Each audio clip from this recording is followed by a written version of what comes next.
ngibingelele kumabandla wonke noma kubuholi bonke noma kubabukeli bonke emakhaya ezizweni zonke. Ngithi ukuthula makube nani. Lona onibingelelayo umongameli baba uMgcirha ebandleni Riches in Christ. Bangcwele kuneyifundo nje mhlambe ezozuthula uhambeni kwesikhathi ezilandelana zibe ziningana. Kodwa abantu bangene lapho ufuna bese nyazazisa Nkosi yami ukuthi okuze mhlambe ngifike kuleli thuba okanye ukuze ngibe ngumntwana kaNkulunkulu ngaqala kanjani. Bangcwele baNkulunkulu nami bekade ngingumuntu nje oyihambelayo, umuntu nje ongumfana wasestradini njengabo bonke abafana uma bekhula. Kodwa kuye ngokuya mase ngamukela uNkulunkulu, ngamukela uJesu njengenkosi nomsindisi. Maye kukho konke nami ngahawukelwa abangcwele baNkulunkulu. Kwakudala ngama-80s. Khumbula uqala mhlambe ukungena kwami endaweni yokukholwa okanye endlini yesonto. Ngo-1985 kodwa ngathathwa umculo wangisondeza kuNkulunkulu. Ngathi sengifikile kuNkulunkulu ngashunyayezwa. Ekushunyayezweni kwami kwase ngase ngiyashiya kwake ngase ngiyalahla konke lokho kade ngihamba nakho noma kade ngiphila ngakho. Lokho kade kuyinzuzo kimi ngisahamba ngokwasezweni. Kodwa ngase ngiqala mhlambe ukuphila impilo straight ngaphansi kwesandla sikaNkulunkulu. Uyena ongiholayo emadlelweni alihlaza. Noma ngihamba egodini lothuzi lokufa uyena ahambe nami. Kuze kube namhlanje bangcwele bangithi sasithi masifuma enkonzweni bese siyahamba siya kubaba wathizeni umholi omdala, siyohlala naye phansi simbuzisisa ngezwe belifundwa asifundela sicacisele ngalo. Kwakula kwambuleke khona kwaqhamuka khona isambulo kancane kancane bangcwele. Kwaqhamuka kancane isambulo ukuthi manje lento besiyahlwanyeleka besiyangena kithi njengoba umhlwanyeli ihlwanyela imbewu. Kodwa wathola ukuthi wela emhlabathini ovulileyo lase ithela izithelo. Kuze kube namhlanje ke bangcwele baNkulunkulu ngisahamba ngalo ndlela yokukholwa. Amen. Bangcwele baNkulunkulu kuleli khasi esingena kulo manje. Ubukhulu becala ke bazalwane ukufundisana, ukukhulisana ngezwi lenkosi. Kungesikho ukuthi mhlambe ubani ongcono kunobani. Kungesikho mhlambe ukuthi ubani wazi kangcono kunobani, kodwa ukukhulisana ngezwi lenkosi. Uthi nami lapho ngambulelwe khona bese ngidlulisela kubalaleli. Bese kuthi nabo abalaleli okanye ababukeli nabo badlulise ulwazi labo. Siyafundisana, siyakhulisana ngezwi lenkosi. Isihloko mhlambe sawuqala sikhulume ngaso ukuvuka kukaJesu okanye ukubethelwa kukaJesu uma eyanqamlezweni nokuvuka kwakhe. Sizokhuluma ngalokho bangcwele baNkulunkulu bese kuthi emva kwalokho singena kokunye kwesinye mhlambe isihloko sona siyawukhuluma ngokubuya kwenkosi yethu uJesu Kristu nokuhlwithwa kwabangcwele abalizwile izwi lakhe bamhlangabeza, nokuthi ngabanjani labo nangeyinhlupheko ezizoba khona ezweni anduba kufike ukubhujiswa kwezwe, noma kuzofika umuntu ongenamthetho ozophendulela inhliziyo zabantu bonke bese bamhlubuka uNkulunkulu. Uma sebamhlubukile nangenxa yezinhlupheko ezizoba zikhona abantu bazobe bemthuka uNkulunkulu. Bathi ubungani kwenzeka lokhu nalokhu kodwa asisho ukhona. And then bese iyabuya ke inkosi uJesu izolanda ibandla layo. Izolanda laba abamileyo kuze kube sekupheleni. Uthi noma kufika lezo inhlupheko bona beme ezweni lenkosi. Beme ekumazini uNkulunkulu. Yabonga abangcwele baNkulunkulu. Amen. Amen. Amen. Hallelujah. sizothi uNkulunkulu olomusa, uNkulunkulu onothando, sanja sebethe izulu lomhlaba bese yokulunga Nkosi Baba. Nawe lapha ngikhona manje bese ngcwele Nkosi yami. Imile Nkosi namanje isikhaleni sakho lapha phezulu. Sisazokhuluma ngesihloko sakho bese ngcwele Nkosi namanje.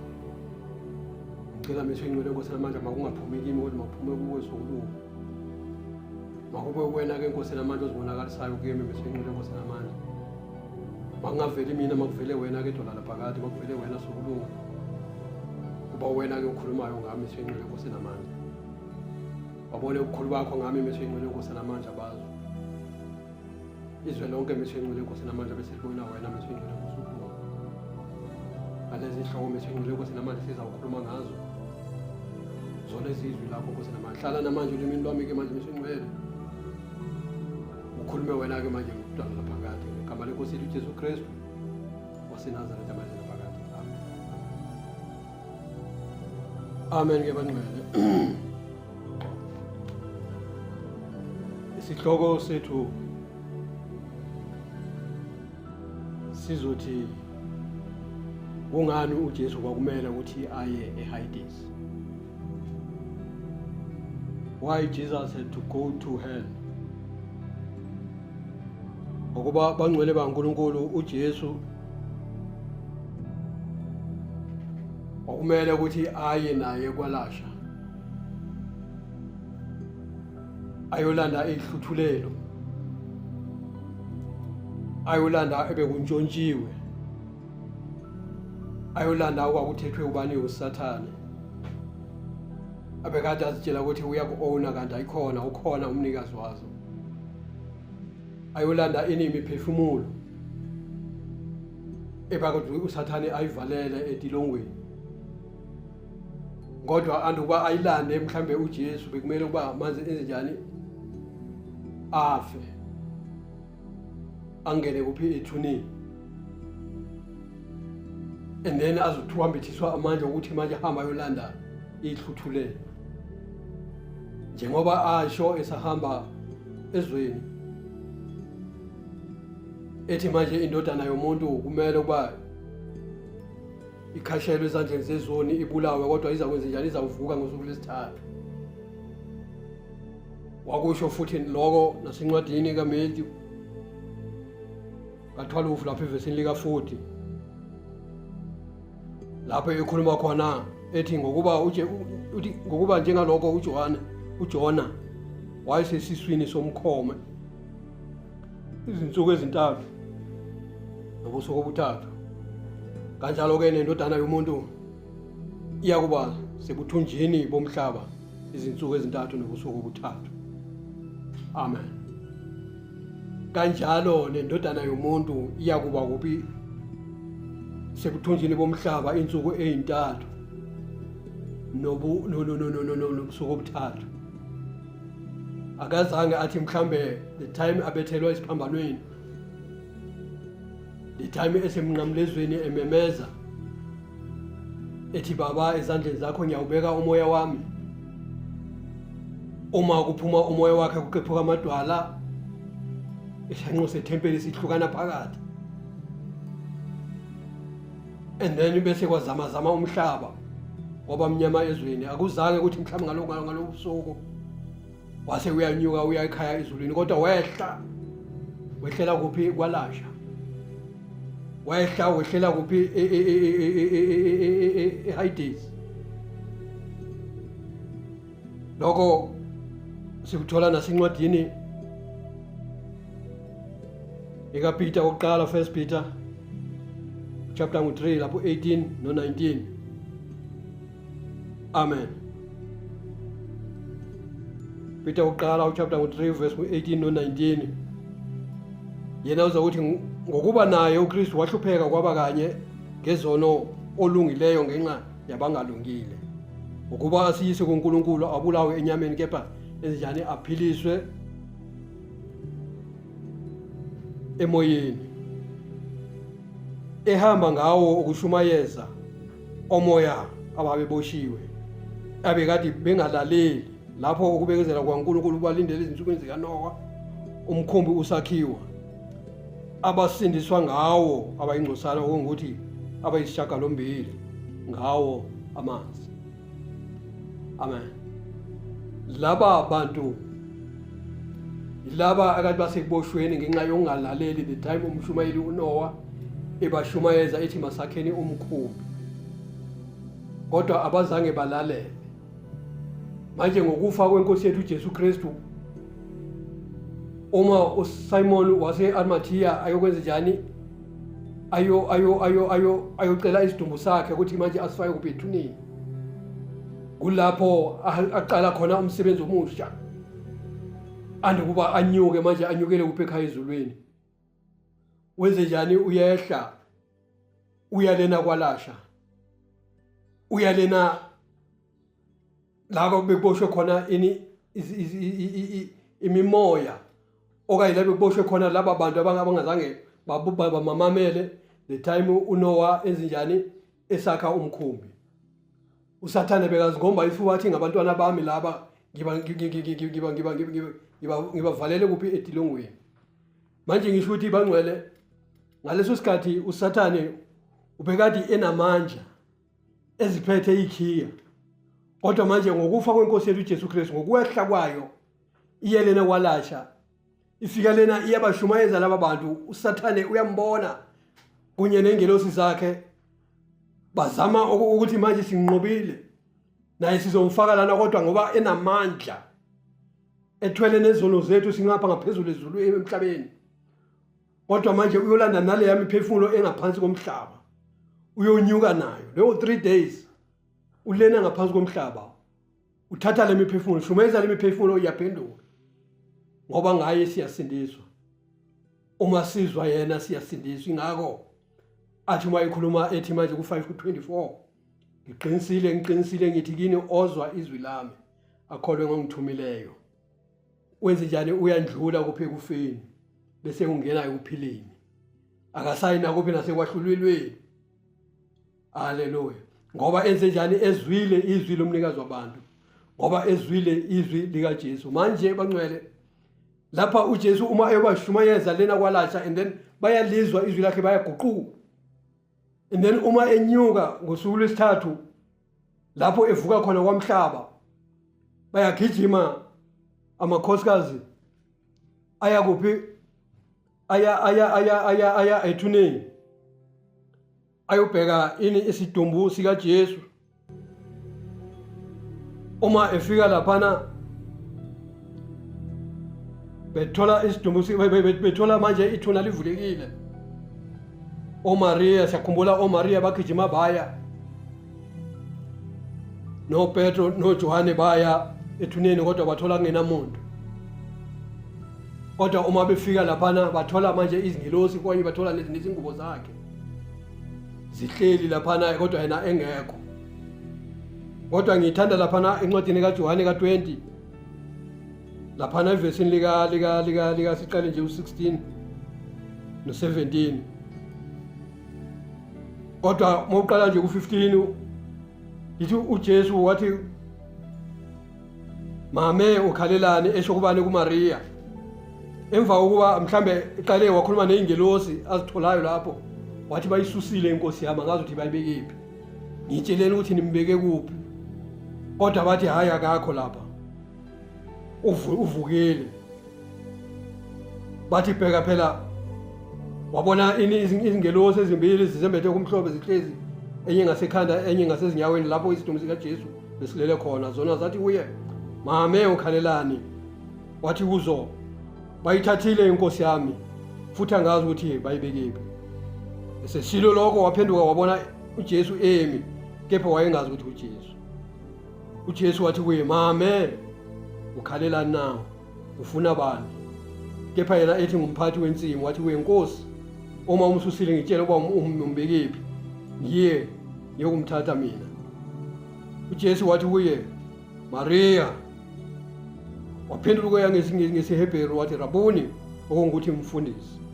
uJesu wathi kuye, ungangithinti ngokuba angikanyukeli kuBaba, kepha yana kubazalwane bami ubatshele ukuthi nginyukela kuBaba noYihlo, kuNkulunkulu wami noNkulunkulu wenu. lento leyo ifakazela lamagama ukuthi ukufa kwakhe bekangakanyuki kodwa wehlela kwalahla insuku ezintathu nobusuku bakhona eyolanda lemphefumulo. Uma isizibonakala kuMaria, uMaria uma ezwa izwi lakhe ethi Maria, kulapho abona khona ezwa izwi likaJesu eguqa khona ethi Rabuni, efuna ukumthinta kodwa athi ayikhona, ungangithinti ngoba nginyukele kuBaba. Hamba phela utshele abafundi okanye utshela abazalwane bonke ukuthi ngisenyukela kuBaba okuNkulunkulu wami noNkulunkulu wenu. Kula ehamba khona nemphefumulo yethu, kula ehamba khona namazulu, kula khona eyibeka khona endaweni efaneleyo imiphefumulo yalabo ekathi bangaphansi komhlaba abangazange balimamele izwi. Kulapho athatha khona yinde le ndaba bakwethu. Kulapho khona asusa khona isihogo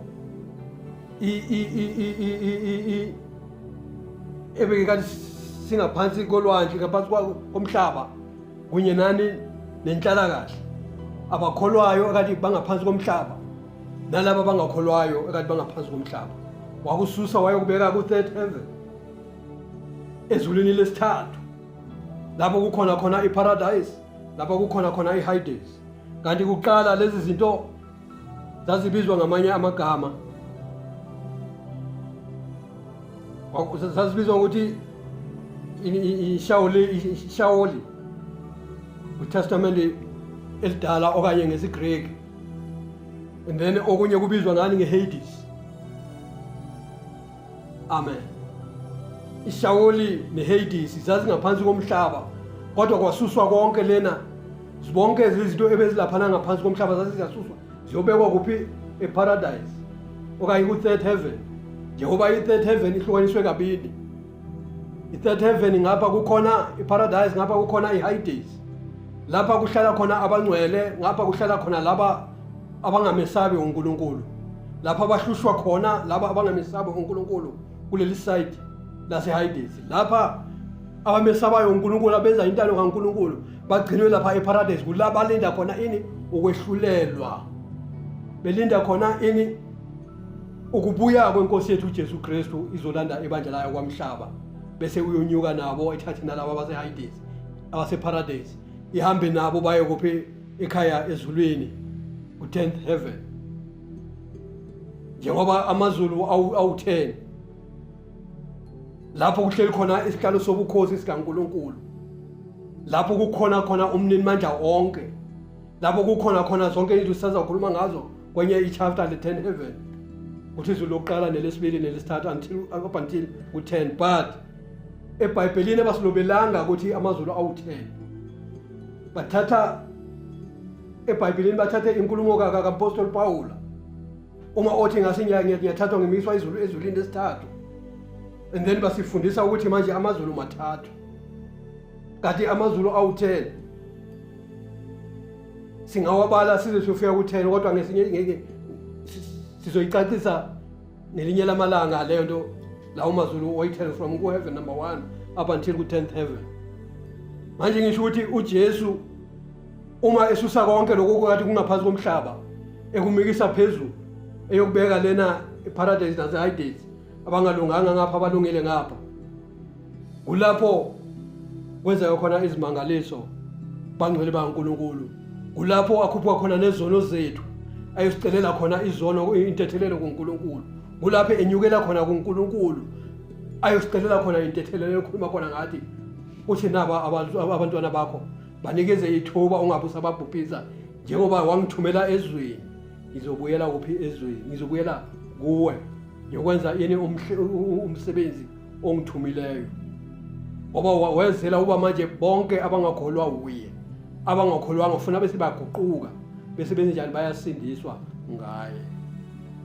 Yiyo lonto abebengakholwa uye baze bathi okungcono simbethele, ngoba uzenza inkosi yamakhosi, ngoba uzenza umbusi wababusi, kanti akazenzi unguye umbusi wababusi, uhuye uNkulunkulu wawonkulunkulu, uhuye umnini manje wonke. Uyena phela owenza njalo, uphethe izihluthulelo zasemhlabeni, neza ngaphansi kwamanzi neyasezulwini zonke ihluthulelo zinikezwe yena siphethwe kuye manje lesi sikhathi uhlathi uSathane bekazitshela ukuthi unamandla ngokuphatha ini ihluthulelo okuba manje angadilisa umuntu ngendlela athanda ngayo kodwa ngenxa ekaJesu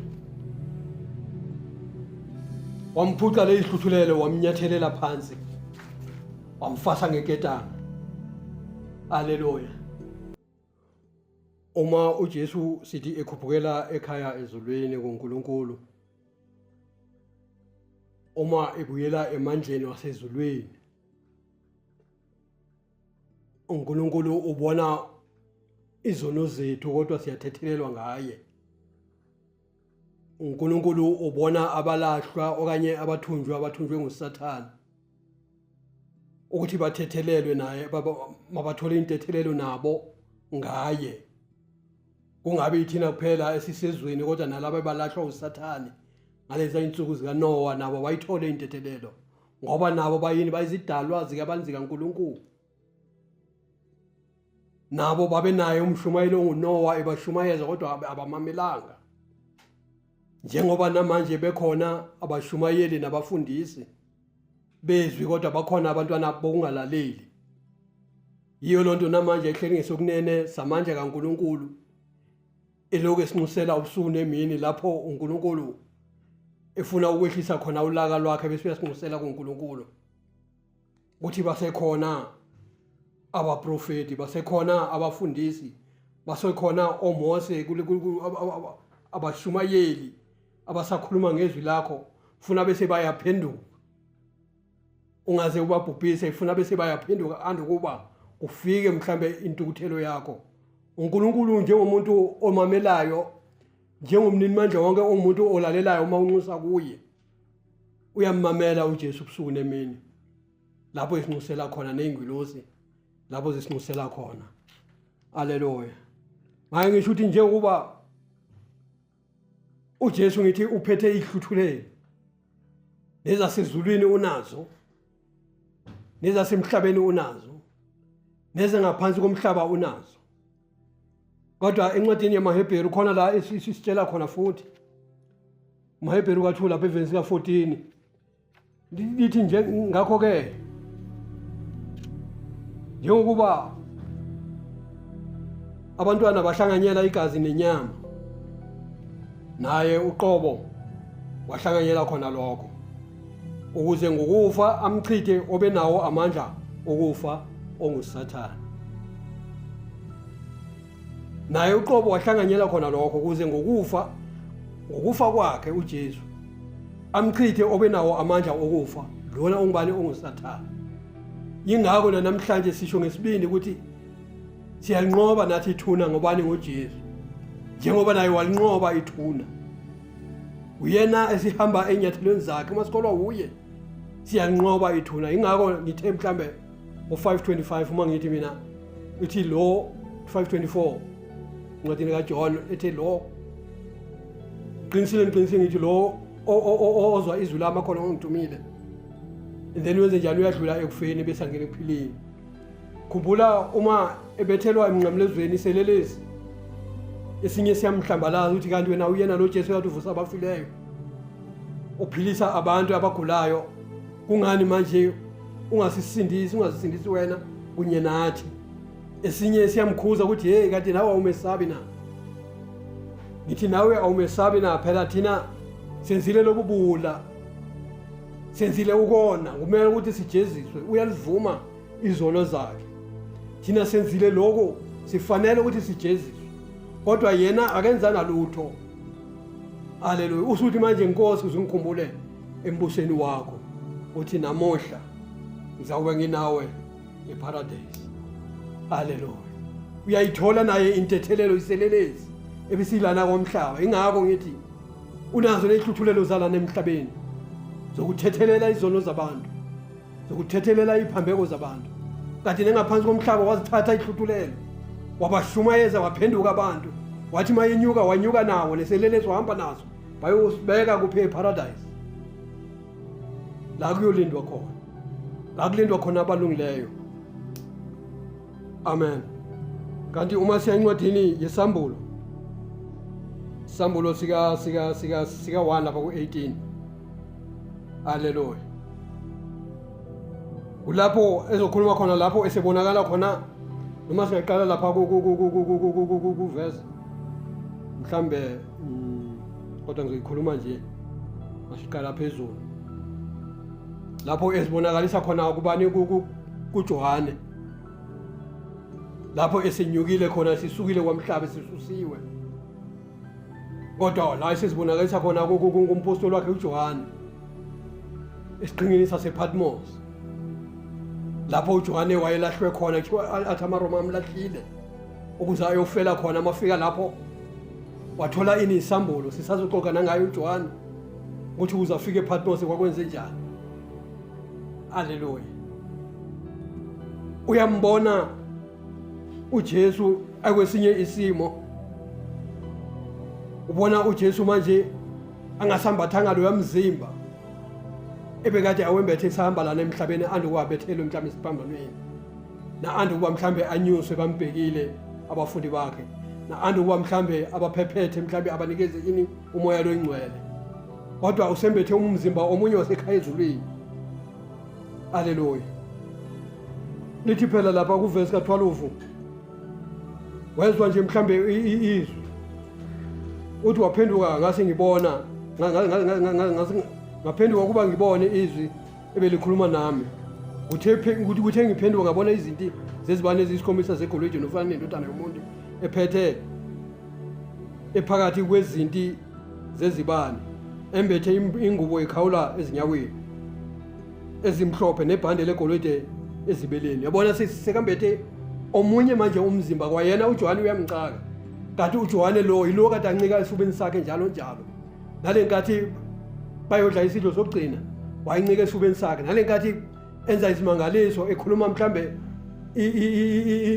izimfihlo abafundi bakhe oPetru bambuza ukuthi hey awumbuze ukuthi mayishe kanje usho ukuthini uyena uJohane kade abuza uJesu ethi manje inkosi bacacisela phela ukuthi mawusho kanje usho ukuthini uJesu uyayicacisa into manje usimbethe omunye umzimba manje naye uJohane ongasafani nalenkathi embonini kodwa uthi manje nofana nendodana yomuntu ephakathi kwezinti zezibane embethe ingubo ekhawula ezinyaweni ezibophe ngebhandi legolide ezibeleni futhi ekhanda lakhe kunezinwele zakhe ezimhlophe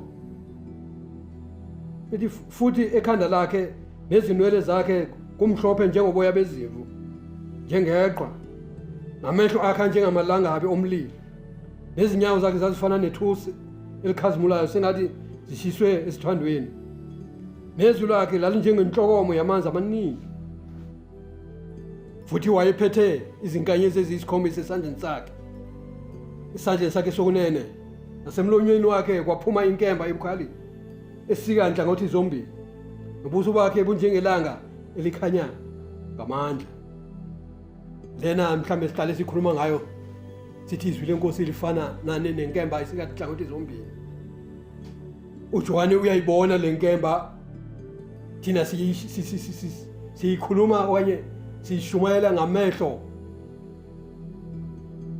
ngokukholwa ake ngisho kanjalo thina sishumayela mhlambe ngokukholwa ukuthi izwi lenkosi liyinkemba ebukhali esika nhlangothi zombili kodwa uJohane wayibona iphuma emlonyeni wakhe uJesu wayibona leyo nkemba iphuma emlonyeni wakhe kodwa ekwesinye isimo uthi manje ngathi ukumbona ngawo ngasezinyaweni zakhe njengofileyo wasibeka isandla sakhe sokunene phezukwami ethi ungesabi mina ngingokuqala nokugcina nophilayo ngangifile bheka sengingophilayo kuze kube phakade naphakade futhi nginezihluthulelo zokufa nezehayidesi futhi nginezihluthulelo uziphethe legiya nginezihluthulelo zokufa nezehayidesi kusho ukuthi unamandla manje ukukontrola nalokufa usathane kade anamandla okuphatha enze nothanda ehlubukisa abantu bafe nje left right and center athi ngawina mina njengoba enza phela ensimini yase-Edeni kodwa manje uJesu uthi uphethe konke uziphethe izihluthulelo ezokufa nezehayidesi uma evala ehayidesi akekho uzawungena uma ivula ehayidesi bazawungena abantu Uma ethi mawungafe ngeke ufe noma usathana angenzani. Ngoba umoya ucontroller uyena ophethe ikhiya zemphefumulo yethu. Manje uthi ngakho kujwayele ngakho ke loba lokho kubonileyo. Amen. Manje ingakho ngithi uJesu ngokufa kwakhe sathola ine amandla ukuthi masibiza igama lakhe bese kuthi namadimoni ayathuthumela. Bese kuthi nalawo angaphansi komhlaba amadolo aguqe kuye. Nathi sisemhlabeni siguqe kuye. Nalena ekhaya ezulwini wathi mayithatha mhlambe isili. Uma ayothatha isili njengoba phela angcwele. Lapha encwadini yesambulo sika 5. Uma siqala evesini lokuqala ithi ngase ngibona esandleni sokunene sakhe wayihlezi esihlalweni sobukhosi incwadi ilotshiwe ngaphakathi nangaphandle inamathiselwe izimpawu ezisikhombisa. Ngase ngibona ingilosi enamandla imemeza ngezwi elikhulu ithi ngubani ofanele ukuvula lencwadi nokuqaqa izimpawu zayo na. Awungekho namunye ezulwini semhlabeni ngaphansi komhlaba wayenamandla okuyivula incwadi abuke kuyo. Uyawabona lamandla ukuthi angakanani. Awungekho noyedwa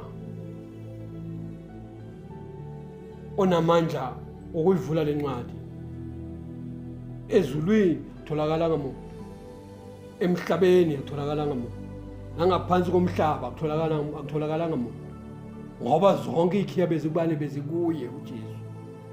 Beziphethwe uyiqobo lwakhe uJesu. Yaqhubeka. Ithi manje ngakhala kakhulu ngoba kungafunyanwanga namunye ofanele ukuyivula leyo ncwadi abuke kuyo. Omunye wamalunga wayesethi kimi, ungakhali.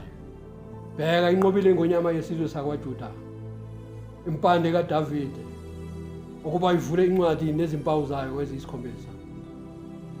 Ngase ngibona ngaphakathi kwesihlalo sobukhosi izidalwa ezine nangaphakathi kwamalunga kumi uwunji kungathi lihlatshiwe linezimpolo ezisikhombisa namehlo ayisikhombisa angomoya bayisikhombisa bakaNkulunkulu abathunyelwe emhlabeni wonke. Leza layithabatha isandleni sokunene sakhe wayihlezi esihlalweni sobukhosi. Uthe selithabathile incwadi izidalwa ezine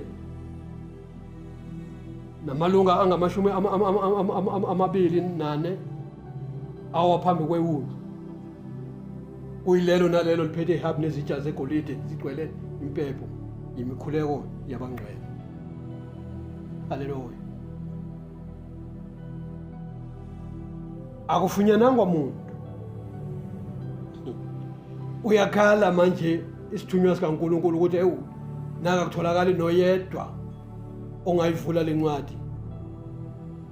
Lithi manje izwi bheka kwafika omunye wamalunga wathi ungakhali bheka inqobile ingonyama kaJuda. Inqobile ingonyama yesizwe sikaJuda. Impande kaDavide ukuba ivule lencwadi. Kubani loyo ongeyena uJesu? Unqobile ngaphansi komhlaba. Wanqoba emhlabeni, wanqoba nasezulwini. Uye yedwa ophethe ihluthulelo zasezulwini nasemhlabeni nangaphansi komhlaba. Uye yedwa onamandla ngoba wasinqobela, kodwa ukunqoba kwakhe waqala ngokwenza njalo ukusifela. Waqala ngokuthi enze njani ahlupheke enyameni. Waqala ngokuthi aqala eshumayele ezimangaliso. Ebonise inkazimulo kaNkulunkulu kuphezulu. Kodwa izwe likholwanga uye. Kuthe laba abakholwa uye wahamba nabo. Kuthe bonke abakholwa uye indeni basindiswa. Iyo lonto wehlela nakwalasha njengoba isihloko sethu sikhuluma ngaloko. Iyo lonto wehlela nakwalasha ayolanda ikhiya. Manje buka uziphethe ikhiya left right and center. Ziphethwe kuye zonke ikhiya. Uma kufuneka la manje umuntu ongavula le ncwadi enamathiselwe ama-seals angu-7 akutholakala ngamuntu noyedwa. Kodwa kwatholakala yena yedwa, indodana kaJuda. Amen. Ungaphali bheka inqobile ingonyama yesizwe sakwaJuda impande kaDavide ukuba uyivula incwadi nezimpawu eziyisikhombisa. Uthi ngase ngibona ngaphakathi isihlalo sobukhosi nezidalwa ezine ngaphansi kwamalunga. Nangaphakathi kwamalunga kumi iwundlu kungathi lihlatshiwe linezimpondo eziyisikhombisa. Namehla isikhombisa angomoya oyisikhombisa bakaNkulunkulu abathunyelwa emhlabeni. Leza la ithabatha isandleni sokunene sakhe owayehlezi esihlalweni sobukhosi. Ngubani loyo? nguJesu. Wenze njani? Wembathe manje umzimba wasezulwini. Njengoba esezobuya uJesu ezolanda ibandla lakhe, yey bangcwele. Bheka phela kuJohane ubonakale kanjani? Ubonakale enesinye isimo sasezulwini, engesiyo lo Jesu kade ehamba la kwamhlaba, ongesiyo lo Jesu wayevusa uLazaro, ongesiyo lo uJesu uJohane bekancike esifubeni sakhe, ongesiyo lo uJesu uPetro wenza isifungo kuye wathi Nkosi ngithi nasekufeni ngizawuba nayo, kodwa unguye uJesu kodwa enesimo sasezulwini. Lithi phela leza la ithabatha esandleni sokunene sakhe wayehlezi esihlalweni sobukhosi.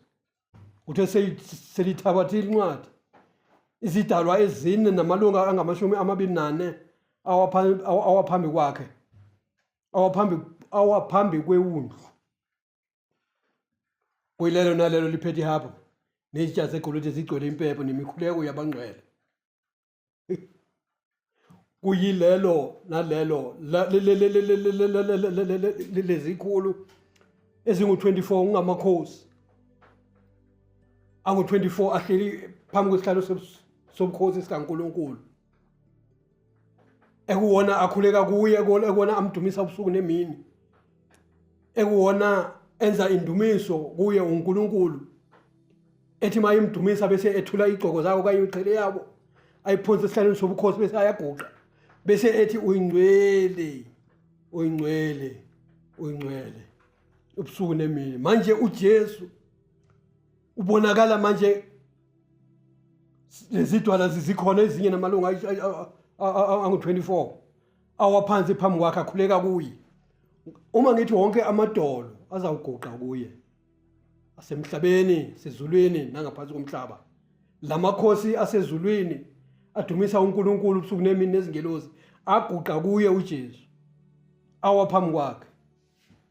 Hey, kuyilelo nalo liphethe ihabhu nezitshe zegolide, kugcwele impepho yimikhuleko yabangcwele, imikhuleko yethu, imikhuleko yabantwana bakaNkulunkulu abangcwele abenza umkhuleko, iphethwe laphana and then ithululwa phambi kukaJesu. Ayithulula lapho asikayavula ama-seals. Uma uJesu evula lama-seals kwenzeka izimangaliso, kuthunywa ingelosi kuba yilena leyo yenze umsebenzi, kodwa asikafiki lapho. Haleluya. Asikafiki lapho, sisesekuthenini amandla kaJesu asuka ngaphansi komhlaba kube semhlabeni kuba kuphezulu ezulwini. Uma ngithi mina uma ehlela kwalasha ayolanda abangcwele bakaNkulunkulu, uma ukhumbula siphindela emuva sizothola indoda enguSawuli. uSawule uma ephethe isizwe saka-Israyeli, lapho athatha khona izintambo kuSamuweli, lapho akhethwa khona ngabantu angakhethwanga nguNkulunkulu. Abantu bazama ukurejecta uSamuweli ngesifundo sangelinye ilanga lezo, bathi uSamuweli usumdala ndoda sibekele inkosi, kodwa uSamuweli wathi ayikhona madoda, ngubani mina ukuthi nginganibekela inkosi? Kodwa uNkulunkulu wathi mamela izwi labantu, ngokuba le nkosi abazikhethela yona izawuqinisa isandla, ukuphatha ngesandla sensimbi kunawe. uSamuweli bekungumpristi kaNkulunkulu ephethe ngobungcwele ephola isizwe saka-Israyeli, eyinkosi kubo, kodwa uSawule ukhethwa ngabantu. Kodwa manje uyona akasamameli izwi likaNkulunkulu, uNkulunkulu uyasuka kuye, uthi noma ikhuleka umkhuleko kasazwakala, nangamaphupho kasabonakala, nangezibonakalisa kasabonakala. Uyadideka uSawule ukuthi manje angaconsulta ba, ngoba uSamuweli akasekho. Uyahamba uya kuphi? Esangomeni. Amen. Uyahamba uya esangomeni, kuba isangoma sisimpulela ukuthi kungani okanye simkhuphulele omunye kwabafileyo. Uma ngizoyifunda incwadi yokuqala kaSamuel lapha ku28 uchapter 3 kodwa ngizojumpa. Amen. U3 uzothi uSamuel wayesefile. Wonke uIsrayeli wamkhalela wambela eRama. Umuzi wakhe uSamuel wayesefile. Wonke uIsrayeli wamkhalela wambela eRama umuzi wakhe. uSawuli wayiqoshile ezweni abanamadlozi phakathi kwabo nabathakazi. Kodwa ngifuna siye lapha na kuvesi ka6 okanye kuvesi ka4. U4 uzothi amaFilisti abuthana afika amisa eShunem. uSawuli wabutha onke uIsrayeli wamisa eGibhoni. Lapho uSawuli ebona impi yamaFilisti wesaba enhlizweni yakhe wathuthumela kakhulu. uSawuli wabuza uJehova akamphendulanga nangamaphupho nange-Urimi nangabaprofeti. Wayesethi uSawuli kuzo izinceku zakhe, ngifunele owesifazane onedlozi ukuba ngiye kuye ngibuze kuye. Izinceku zakhe zathi kuye, bheka kukhona owesifazane onedlozi e-Eni Dori. Verse 8 uSawuli waziguqula wembatha ezinye izingubo, wahamba yena nabantu ababili benaye. Wafika kuwesifazane ebusuku wathi, ake ungimbulele ngedlozi ngenyusele engiyakumusho kuwe. Owesifazane wathi kuye, bheka uyazi ukuthi uSawuli wenzeni ukuba nqumile ezweni lamadlozi, unqumile ezweni abanamadlozi phakathi kwabo nabathakathi. Ngaloko ungibikelelani ugibe ukuba ungibulale na? uSawuli wafunga kuJehova. Owesifazane wathi, uphila kuJehova awuyikwehlela icala ngalokho. Wayesethi owesifazane, yakunginyusela bani? Wathi, ngenyusele uSamuel. Lapho owesifazane embona uSamuel wamemeza ngezwi elikhulu. Owesifazane wakhuluma noSawuli wathi, ungikhohliseleni na ngokuba unguSawuli? Inkosi yayisithi kuye, ungesabi, ubonani na? Owesifazane wathi kuSawuli, ngibona uNkulunkulu ephuma emhlabathini. Wathi, unesimo sini? Wathi, kukhuphuka ixhegu limboziwe ngengubo. uSawuli wabona ukuthi kunguSamuel, wakhothamela phansi ngobuso wakhuleka. Amen.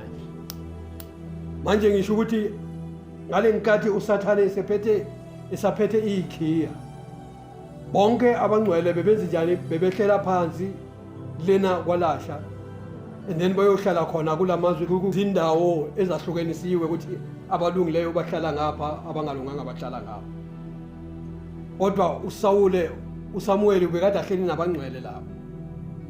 Uma manje uSawuli ekhala kulo onedlozi, and then kukhuphuka uSawuli uvela kuphi? Emhlabathini. And then uyokhuluma nobani? noSawuli. Umchazela konke ukuthi manje awumlalanga izwi likaNkulunkulu, awukhulekanga kuNkulunkulu, awenzanga njengesimiso sikaNkulunkulu, ngoba uNkulunkulu bekamthumile uSawuli ukuthi uSawuli ayobulala izwe lethile angashiyi lutho. Kodwa uSawuli kunalowo wakhetha, wathatha lezi ezinonileyo namakhosikazi, wangakubulala, kodwa wathatha ezacileyo nabantwana namadoda wonke wakubulala, wabuya nako. Kodwa uNkulunkulu uyamfulathela, uyasuka kuye. Yingakho manje ayofuna kuvuswe bani? uSamuel. Manje uyanyuka, kodwa uJesu esefikile, uma ehlela kwalasha, uma ehlela lena ngaphansi komhlaba, uyothatha konke. Iyo lonto nasiqale ngithe mina, wathatha konke, wasusa konke, iparadise neHades ezazingaphansi komhlaba, wanyuka nazo wazibeka ku-third heaven. Yingakho abangcwele bakaNkulunkulu bahlala ku-third heaven, kunomhosha phakathi kwabo. Yingakho lapho kwabonakala khona uDivas okanye isicebi, kwabonakala noLazaro. uLazaro ehlele esifubeni sika-Abrahama eduduzwa, kodwa manje isicebi sona sihlushwa ngapho eHades. Lapho samemeza khona sathi, baba Abrahama, ngicela phela wenze njani? Uthumele uLazaro ubagqobhoze isihloko somuno axosisele elimini lwami ngoba ngiyasha. Uma uAbrahama imphendula uthi, hayi, kunomhosha phakathi kwethu, abangapha baweleli ngale nabangala baweleli ngapha. Uthi thumela emhlabeni ukuba abafowethu bangezi la khona ngoba ngiyasha. Amen. Yileli zulu elathathwa yile ndawo eyathathwa uJesu lenkathi ebethelwa isiphambanweni, lenkathi efa, lenkathi ehlela kwalasha, lenkathi ehlele emathunjini omhlaba 3 days and 3 nights. Beyawuthatha konke anyuka nako. Thatha izono zethu, uthatha ubuthakathaka bethu, unyuka nawo. Thatha imikhuleko yethu ukuthi funa senze njani sikhuleke kuphi egameni lakhe, bese yena usinxusela kuNkulunkulu. Bese sisiyamukeliswa konke ngaye. Yiyo lonto ethi akekho ozoya kuBaba ngaphandle kwami. Uma nicela utho egameni lami ngizonenzela. Ayi, egameni lakhe ngoba wasifela, wathatha konke okwakuthethwe uSathane, wanyuka nako. Konke uSathane kade engafuna kade azingombe futhi ukuphethe, wanyuka nako. Konke kusezandleni zakhe. Uphethe ihluthulelo zangaphansi komhlaba, uphethe ihluthulelo zasemhlabeni, uphethe ihluthulelo zasezulwini. Yiyo lonto wonke amadolo aguqa phambi kwakhe. Awamakhosi, abazalwane, abakholwayo nabangakholwa, uma beguqa kuye bayamukeliswa. Inkosi yiyo musa inibusise. Inkosi yiyo musa inenze kahle. Kulesi sifundo sizobona isifundo esilandelayo. Bangcwele, uNkulunkulu anibusise, uNkulunkulu anenze kahle manje zenaphakade. Amen, amen, amen, amen.